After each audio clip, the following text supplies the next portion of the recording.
I'm back, guys. Sorry about that cut off there.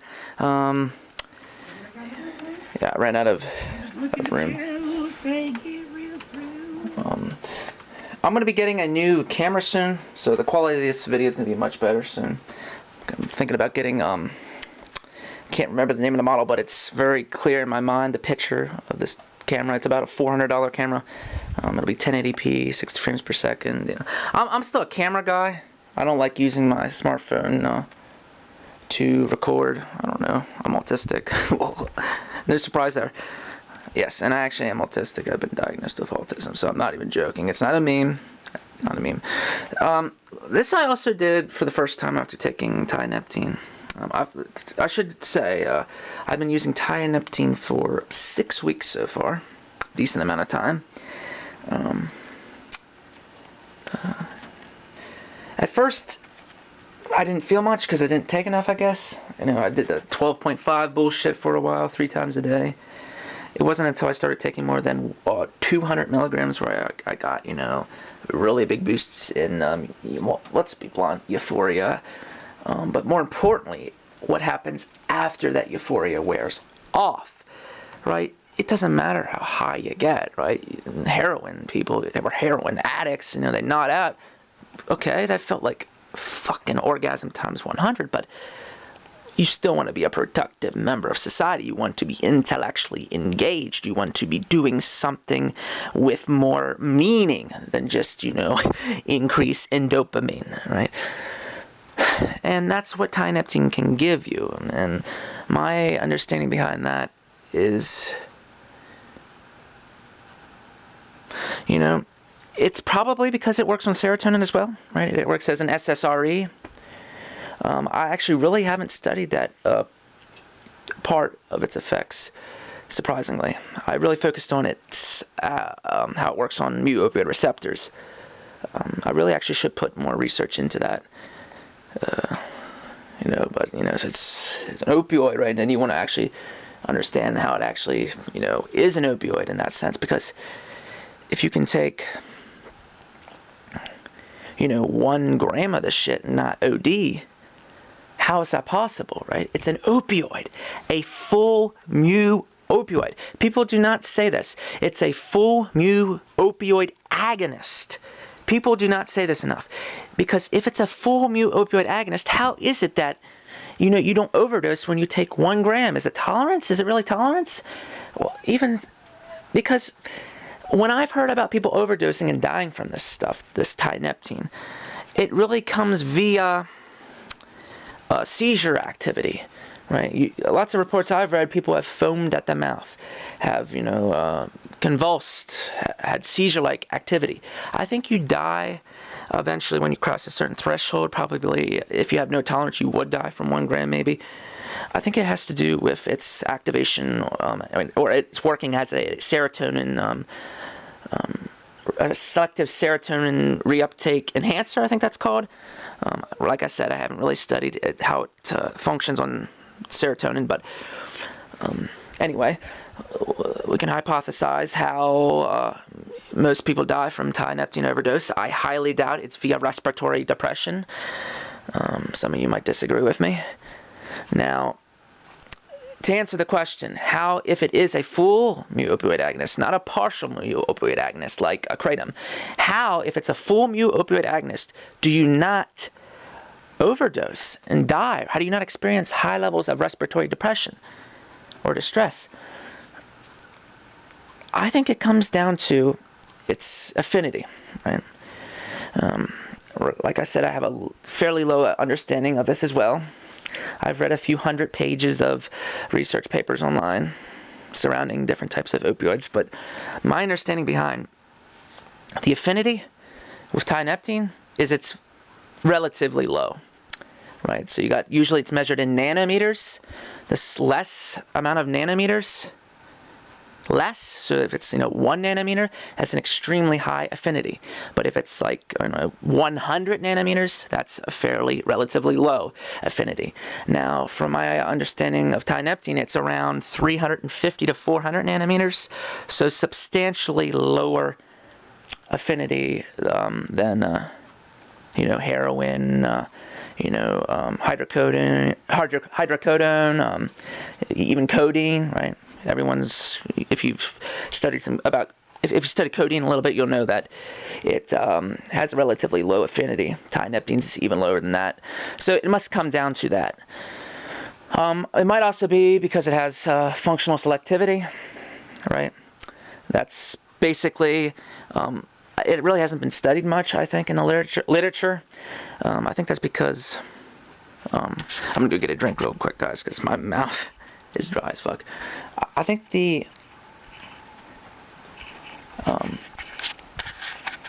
understanding behind the literature not being well established when it comes down to understanding functional selectivity is because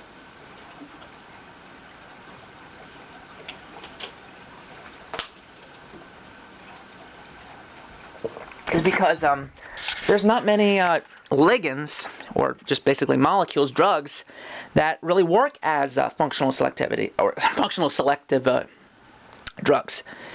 And why do you think that is? I don't know. I haven't studied it long enough to give you an answer to that question. But all I know is tianeptine sodium is viewed as a functionally selective agonist at the mu-opioid receptor site.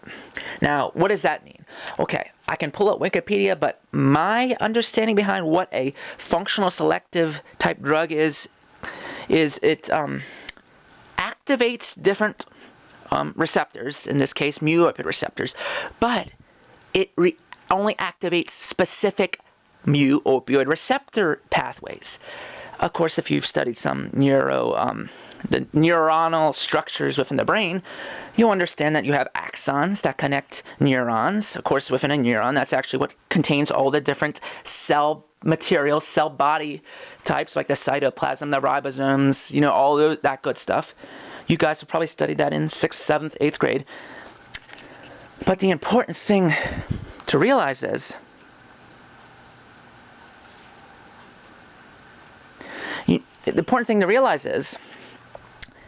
the axons that connect these receptors, in this case mu-opioid receptors, follow specific pathways within the brain, right? So these huge structures, we're just not going to worry about any other receptors, just specifically mu-opioid receptors.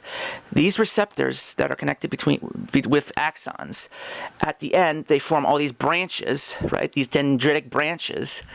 And these dendritic branches, at the ends of these dendritic branches, we have receptor sites. Now, the interesting thing is, only specific dendritic branches get lit up. So, if that's the case, then there must be some mechanism that helps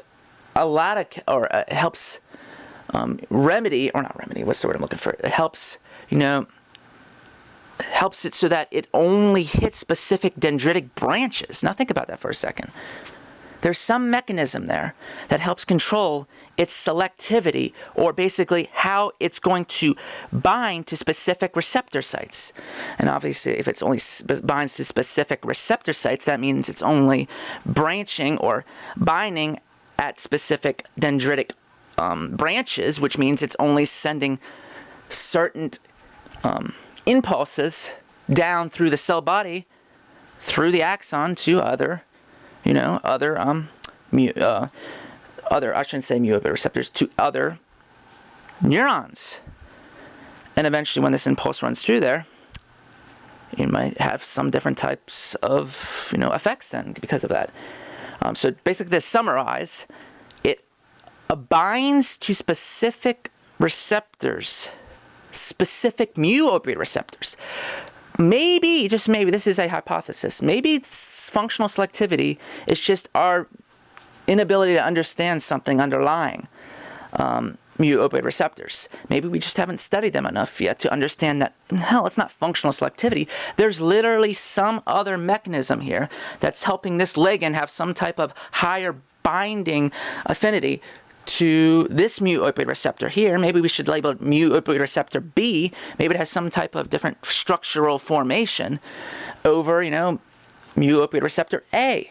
Maybe it's just the structure, oral integrity, right? The way the receptor's shaped that helps, create this functional selectivity. That's just my take on functional selectivity. Basically, I think it's a lack of our understanding of mu-opioid receptors. And if you pull up some papers about mu-opioid, I can't even talk, about mu-opioid receptor sites, and seeing all these different subunits that are being verified, or different expressions from different types of, genes, well, then you really will see there's so much more to understand.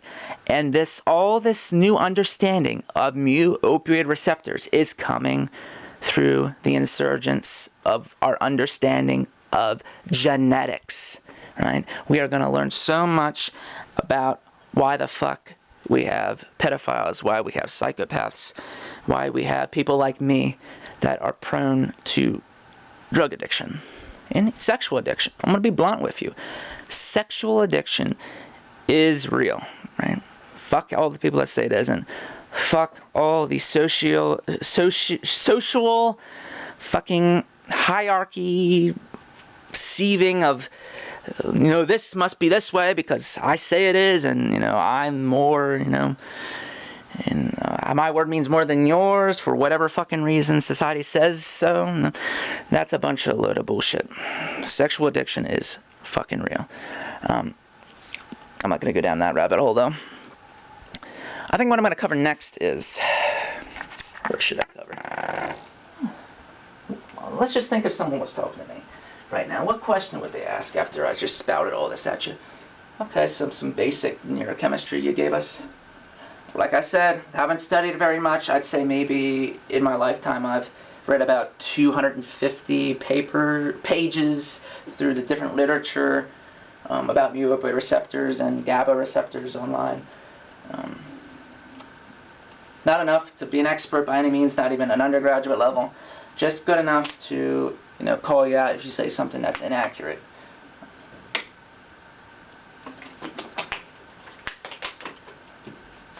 Now, my life. You might say you look mentally ill, or not you'd look. Well, maybe you just did see me on there. I don't even know if I had the camera panned over at my face enough for you to see my face. But you might say you sound mentally unstable. That could be true. Maybe I'm addicted to Tianeptine. I don't think it should be illegal. Is it toxic to the body over time? Unfortunately, I think it is. That's why I'm trying to get off of it. In what way is it toxic? I think it could be toxic to the heart. Okay, now, be quiet for 1 second. Somewhat cardiotoxic. That's only if you push it past, I'd say, 750 milligrams. So, if you're screaming at me right now, oh, well, if you take 10, 15, 20 times the recommended dose, of course you're going to kill your heart. No. I think once you pass 750 milligrams, it starts to become somewhat cardiotoxic. I don't know if I've told you guys yet, but your blood pressure on this stuff, once you go past the 750 milligram mark, it does get pretty high, around 160 over 95, systolic and diastolic. Pulse actually does shoot up as well, gets up to around 120. Of course, I don't take that much. I usually assess my heart rate and all that good stuff. I don't ever let it go over 150 anymore, and I don't let it go over 95, and I make sure to keep my pulse under 115. Of course, it doesn't stay at these levels very long, only for about 30 minutes. Any other negatives of Tianeptine? Of course, draws you out. Very well established. Almost anyone that takes Tianeptine doses this high are going to experience dehydration.